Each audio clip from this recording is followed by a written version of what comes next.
When comparing two titans of British science fiction, Doctor Who and Red Dwarf, you quickly realize they operate in very different lanes.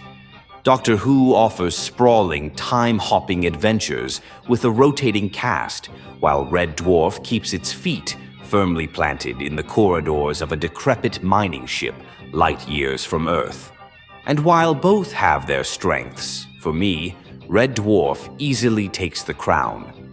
This isn't about dismissing Doctor Who entirely. I once enjoyed it. But the reasons for my preference come down to consistency, tone, and the fact that Red Dwarf still feels like the show it set out to be. Doctor Who doesn't. From the start, Red Dwarf has known exactly what it is. A sci-fi sitcom about a mismatched group of survivors bumbling through space. Its tone, humor, and character dynamics have stayed recognizable through all its seasons, even when the budget was small or the effects dated. By contrast, Doctor Who has been plagued with tonal whiplash, especially since the 2010s. One week it's slapstick, the next it's heavy drama, the next it's lecturing the audience. It feels less like a unified vision and more like a patchwork of conflicting ideas. That instability was a big factor in why I eventually stopped watching. My time in the Doctor Who fandom left me with mixed feelings.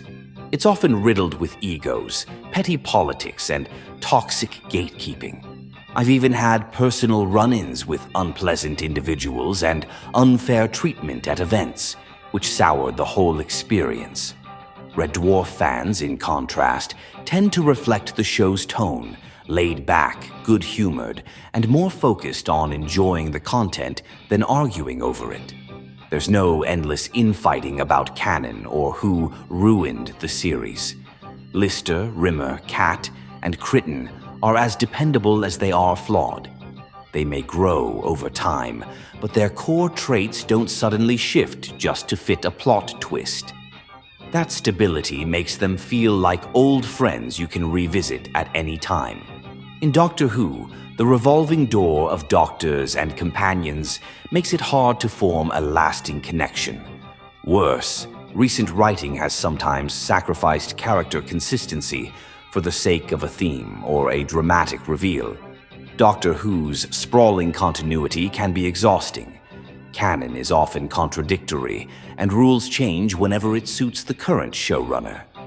This leads to endless debates among fans and can make watching feel more like homework than entertainment. Red Dwarf, while not afraid to bend its own continuity, does so knowingly and for comedic effect. If a detail changes, it's to make the joke land better or to serve the story, not because the writers forgot what they established. The jokes in Red Dwarf still work decades later because they're grounded in character and situation, not just pop culture references or forced banter. The comedy flows naturally from who these people are. Doctor Who has funny moments, but they often feel wedged in, especially in the modern era, as if someone decided a scene needs a joke rather than letting humor arise organically. Red Dwarf isn't afraid to take long breaks and return only when there's a worthwhile idea. Doctor Who has been kept on life support even when the creative spark is gone, leading to burnout for both creators and audiences. At the heart of it, I trust Red Dwarf. I know what I'm getting: sharp writing, solid characters, and a tone that won't suddenly morph into something unrecognizable. Doctor Who broke that trust for me years ago. When I watch Red Dwarf, it still feels like home. Doctor Who no longer does. In conclusion, Red Dwarf wipes the floor with Doctor Who because it knows exactly what it is and sticks to it, giving us sharp, character-driven sci-fi comedy without the constant reinventions, tonal chaos, and canon headaches that plague Doctor Who.